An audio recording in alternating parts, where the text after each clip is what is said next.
অসম মন্ত্রিসভায় পাশ হয়ে গেল ঐতিহাসিক বিল।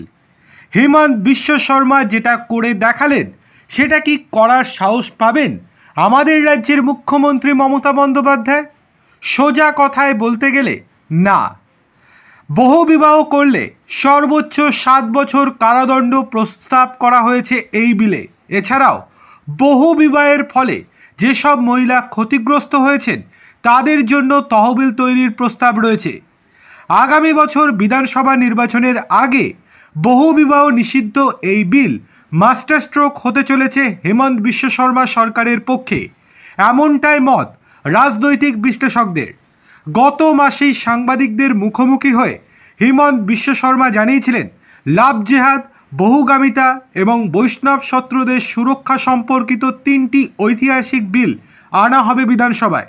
এই প্রস্তাবগুলি মন্ত্রিসভায় আলোচনা করা হবে।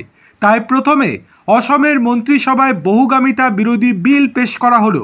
সোমবার সকালে অসমের মুখ্যমন্ত্রী জানান, বহু বিবাহ নিষিদ্ধ করতে প্রস্তাবিত বিলে ক্যাবিনেট সম্মতি দিয়েছে। চলতি মাসের 25 তারিখ এই বিল পেশ করা হবে বিধানসভায়। কি বলা হয়েছে নতুন এই বিলে? হিমন্তবাবু জানান, বহু বিবাহ নিষিদ্ধ করা হচ্ছে। একাধিক বিয়ে করলে সর্বোচ্চ 7 বছরের জেল হতে পারে। বিবাহ বিচ্ছেদ আইনিভাবে সম্পন্ন না হলে নতুন করে বিয়ে করা যাবে না। শুধু তাই নয়, বহু বিবাহের কারণে বহু মহিলা অসুবিধার মধ্যে পড়েন বলেও মত হিমন্তবাবুর। সেই মহিলাদের আর্থিক নিরাপত্তা সুনিশ্চিত করতে আলাদা করে তহবিল গঠনের প্রস্তাব রাখা হয়েছে নতুন এই বিলে। এই পদক্ষেপের ফলে মহিলাদের অধিকার সুরক্ষিত হবে বলেই মত অসমের মুখ্যমন্ত্রীর।